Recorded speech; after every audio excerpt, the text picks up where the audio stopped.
చిన్నమ్మాయి గారు, చిన్నమ్మాయి గారికి ఏం చేసుకుంటున్నారు? ఐశ్వర్య, ఆవేశ పడకండి. చావే అన్నిటికీ పరిష్కారం కాదు కదా. చావు అన్నిటికీ పరిష్కారం కాకపోవచ్చు, కానీ నా చావు కొందరిని ఆనందంగా ఉంచుతుంది.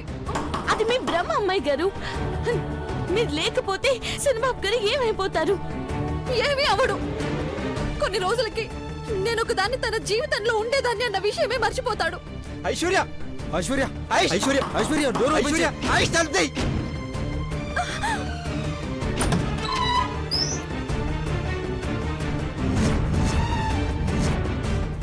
ఐశ్వర్య, ఐశ్వర్య, ఐశ్వర్య, ఐశ్వర్య, ఐశ్వర్య, నువ్వు లేకపోతే నేను ఎలా బతుకుతా? పద, జాగ్రత్త. ఎందుకు పిచ్చి పని చేస్తావు? ఏంటిది? ఐశ్వర్య, ఐశ్వర్య, నువ్వేనా ఇలా మాట్లాడుతుంది? ఊరేసుకోవాల్సిన అవసరమే వచ్చిందమ్మా. నీ కడుపులో ఊపిరి పోసుకుంటున్నా బిడ్డ గురించి మర్చిపోయావా? మీ ప్రేమకు ప్రతిరూపమే పుట్టబోయే బిడ్డ అని నువ్వు చెప్పిన మాటలు మర్చిపోయావా?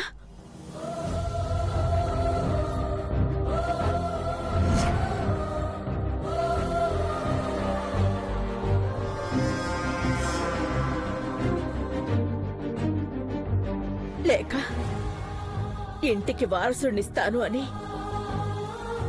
నాకిచ్చిన మాట మర్చిపోయావా?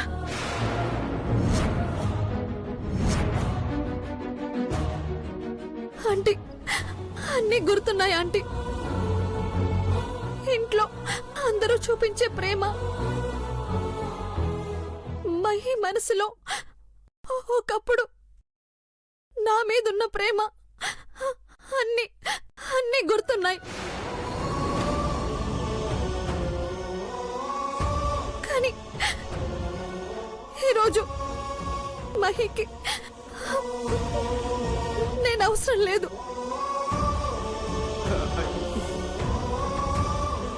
అసలు ఏం మాట్లాడుతున్నావమ్మా? ఏం జరుగుతోంది ఇక్కడ?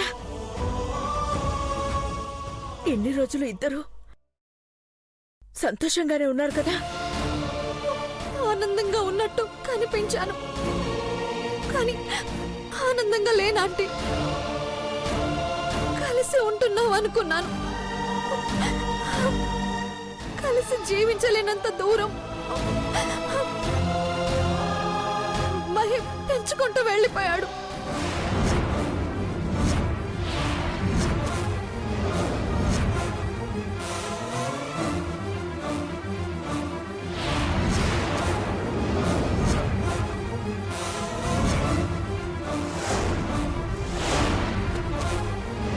ఏమంటున్నావు ఐశ్వర్య?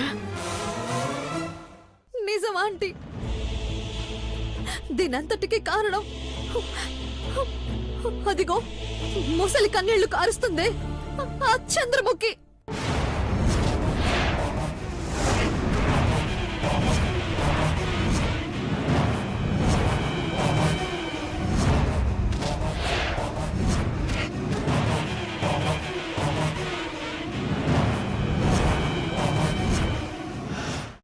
నాకు మహికి మధ్యలో అడ్డుగోడలా చంద్రముఖి ఉందా ఆంటీ?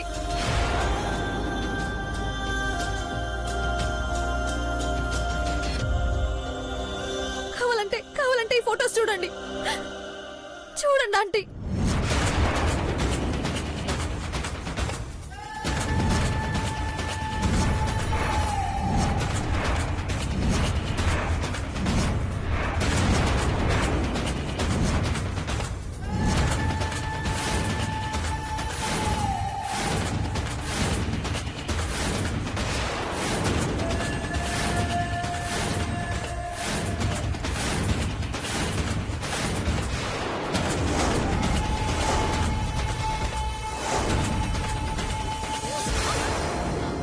చూడు బావా, చూడు. మీరు నా మాట నమ్మడానికి ఇంతకంటే సాక్ష్యాలు కావాలా? సైలెంట్ గా ఉంటూ నువ్వు చేసే నిర్వాకం ఇదా చంద్రముఖి? ఐశ్వర్య, నీ బాధ నేను అర్థం చేసుకోగలను. కానీ కానీ నీ చావుతో ఈ సమస్యకి పరిష్కారం రాదమ్మా. ఇంట్లో పెద్దవాళ్ళం మేము ఉన్నాం కదా. హా? ఒక్క మాట చెప్పొచ్చు కదా. చెప్పాలని అనుకున్నాను ఆంటీ. అందరూ నేను అపార్థం చేసుకుంటున్నానంటే భరించలేకపోయాను. ఐశ్వర్య, నువ్వు ఈ ఇంటి కోడలివమ్మా. ఈ ఇంట్లో కోడలంటే కూతురుతో సమానం. కూతురుకు అన్యాయం జరుగుతుంటే ఏ తల్లి సహించదు. నీ జీవితంలో ఏదైనా సమస్య ఉంటే అది దూరం అవుతుంది తప్ప నువ్వు కాదు. చెప్పు, నీ సమస్య తనే అయితే ఈ క్షణమే ఈ ఇంటి నుంచి పంపించేస్తాను.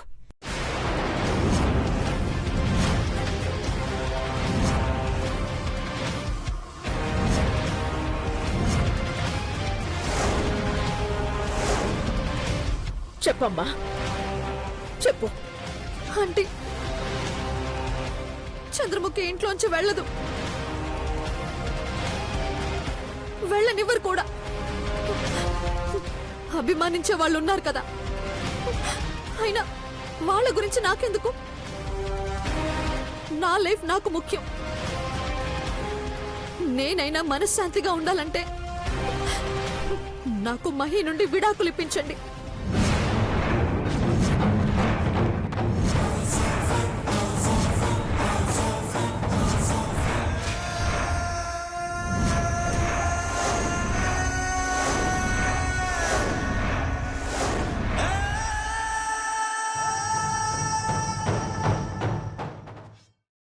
ఐశ్వర్య, నువ్వు ఆలోచించకుండా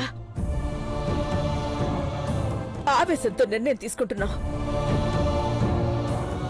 నీ జీవితాన్ని పాడు చేసుకోవద్దమ్మా. ఈ ఇంటి కోడలంటే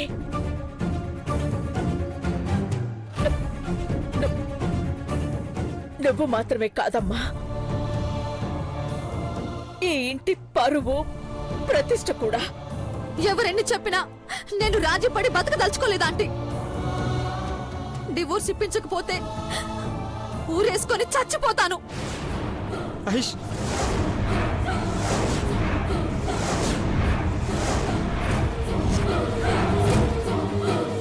నువ్వు లేకపోతే నేనేమైపోతాను? కబుర్లు చెప్పకు. నువ్వు ఇలాంటి మాటలు మాట్లాడితే నాకు కంపరంగా ఉంటుంది. ఎందుకు అలా చెప్తావు? నీ మాటలతోనే చచ్చిపోయేలా ఉన్నాను. Mahi, stop it. Just stop it. ఏంటిదంతా? నువ్వు చేస్తున్న పనుల వల్లే ఇలా జరుగుతుందని తెలుసుకోలేవా?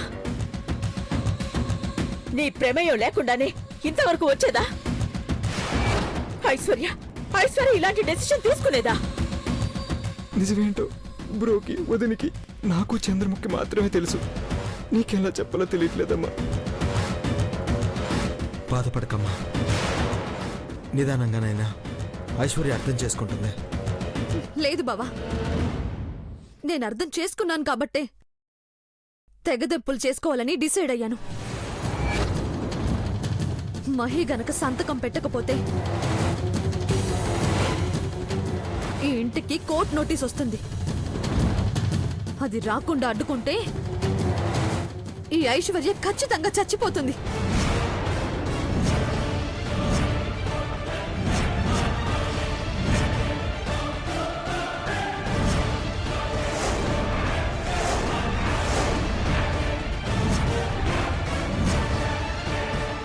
సంతోషంగా ఉండాల్సిన ఈ ఇంట్లో ఇన్ని సమస్యలా?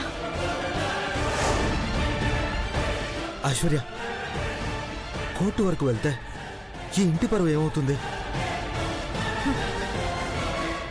ఈ ఇంటికి కోడలనైన నేను సూసైడ్ చేసుకుంటే పరువేమైపోతుందో ఆలోచిస్తే నోటీసుల గురించి కూడా ఆలోచించండి. సంతకం పెట్టించడానికి మీ తమ్ముడికి మీరే ఆర్డర్ వేయండి బావా.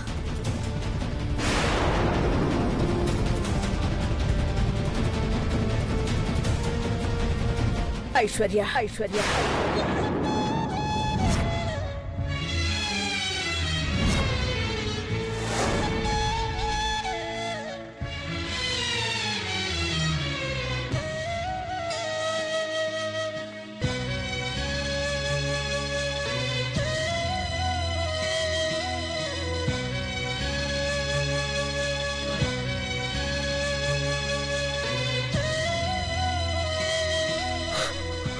అమ్మా మా అమ్మా అక్క, మా అక్క, అమ్మా మా అమ్మా ఏం కాదమ్మా. మా అమ్మా ఐశ్వర్యతో నేను మాట్లాడతాను. అమ్మా నా మాట శాసనంలో ఉండే ఈ ఇంట్లో నిస్సహాయురాలిగా ఉండే పరిస్థితి వస్తుందనుకోలేదు పెదబాబు. ఘట్టమనేని సామ్రాజ్య పరువు ఏమవుతుందోనని నా గుండె రోదిస్తోంది. అమ్మా ఏం కాదమ్మా, అలా జరగదమ్మా.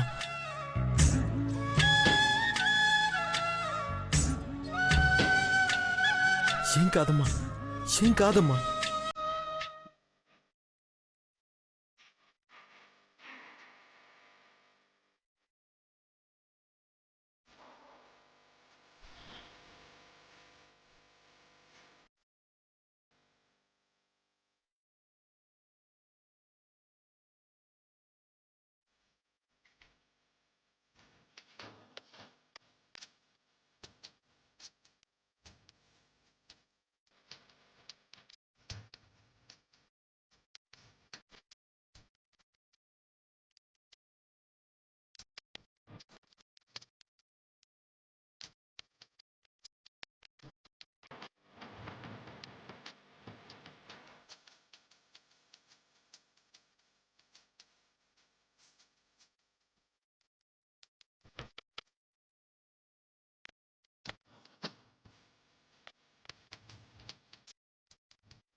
మహి, నువ్వెలా సంతకం పెట్టవో నేను చూస్తాను.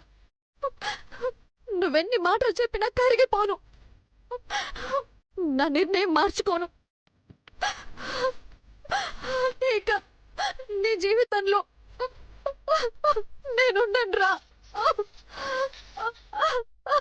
నేనుండను. చిన్నమ్మాయి గారు ఇక్కడున్నారా? ఈ మంచినీళ్ళు తాగండి చిన్నమ్మాయి గారు. ఈ నీళ్లు తాగి గుండెల్లో రగిలే బాధను చల్లార్చుకోమంటావా పార్వతి? ముందు మీరు తాగండి అమ్మాయి గారు. నాకొద్దు పార్వతి. చిన్నమ్మాయి గారు, నాకిప్పటికీ నమ్మకం కుదరడం లేదు. మీరు చిన్నబాబు గారిని ఇంతలా బాధ పెడుతున్నారంటే. ఎప్పుడు ఇంట్లో సందడి సేత్తూ ఒకరినొకరు ఆట పట్టించుకుని మిమ్మల్ని చూసి అందరం ఆనందపడేవాళ్ళం. చిన్నబాబు గారు అల్లరివాడే కాని ప్రాణంగా ప్రేమించిన మీకు ద్రోహం చేసేవాడు మాత్రం కాదు. చిన్న విషయాన్ని పెద్ద చేసుకుంటున్నారేమో అనిపిస్తుంది. భార్యాభర్తల మధ్య ఉన్న సమస్య బయట వాళ్ళకి చిన్నదిగానే కనిపిస్తుంది. అది భరించే వాళ్ళకి, వాళ్ళని ప్రేమించే వాళ్ళకి తెలుస్తుంది పార్వతి. నీ బ్రతుకులో భారాన్నంతా తనదిగా భావించే వ్యక్తి నీకు భర్తగా దొరికాడు కాబట్టి నీకు నా బాధ అర్థం కాలేదేమో. అందుకే నువ్విలా మాట్లాడుతున్నావు. ఒకప్పుడు చిన్నబాబు గారి జీవితం వేరు, కానీ మీరిద్దరూ ఒక్కటయ్యాక ఆ శివయ్యకి పార్వతీదేవి తనలో సగభాగం ఎలాగో శనిబాబు గారికి మీరు కూడా అంతే. నన్ను కన్విన్స్ చేయడానికి మహిని దేవుడితో పోల్చకు పార్వతి. కట్టుకున్న భార్య ఉండగానే ఇంకొకరితో చిచి. అసలు నిజమేంటంటే వదినా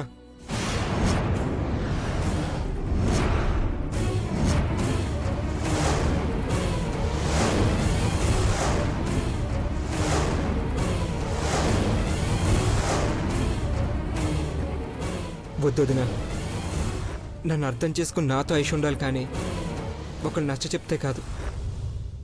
అయినా నా బంగారం నన్ను ప్రాణంగా ప్రేమిస్తుంది కాబట్టే ఇంకొకరు తన స్థానంలోకి వస్తారన్న బాధతో భయంతో ఇలా ప్రవర్తిస్తుంది, కానీ ప్రేమలేక కాదు. చూసారా సన్నమ్మాయి గారు, మీ కోపంలో కూడా ప్రేమనే వెతుక్కుంటున్నారు శనిబాబు గారు. ఆ మాటలతోనే చంద్రముఖిని కూడా ప్రేమ అని ముగ్గులోకి దింపుంటాడు పార్వతి.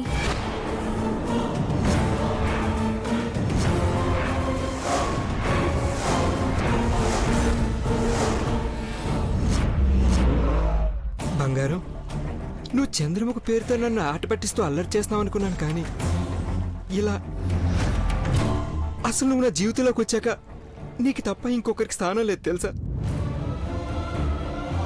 కానీ నీ మాటలు వింటుంటే ఆ మాటలకే నా ప్రాణం పోయేలా ఉంది బంగారం. అమ్మాయి గారు, ఈ ఒక్కసారికి క్షమించండి. త్వరలోనే అన్ని సమస్యలకి పరిష్కారం దొరుకుతుంది. లేదు పార్వతి, నా నిర్ణయం మారదు. ఇప్పుడు మహి ముందు రెండే దారులున్నాయి. ఒకటి, విడాకుల మీద సంతకం పెట్టడం. రెండోది, నా చితికి నిప్పు పెట్టడం. బంగారం,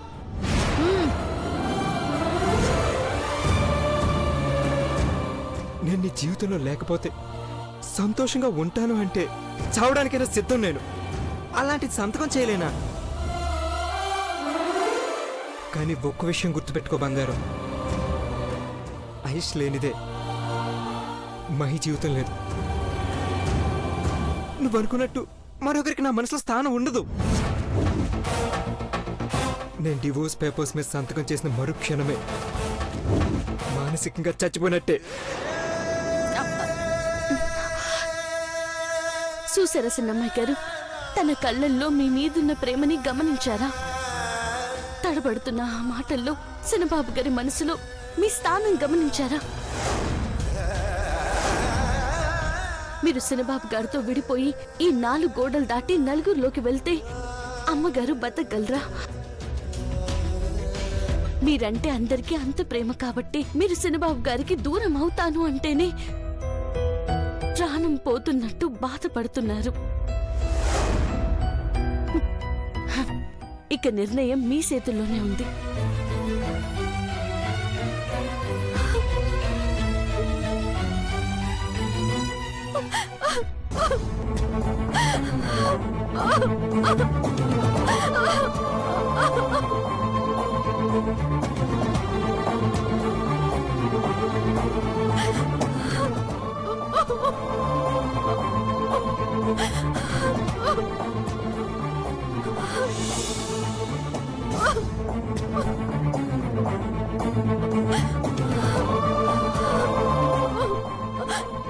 నేనంటే ఇంత పిచ్చి ప్రేమ ఉందనే నా భయం రా.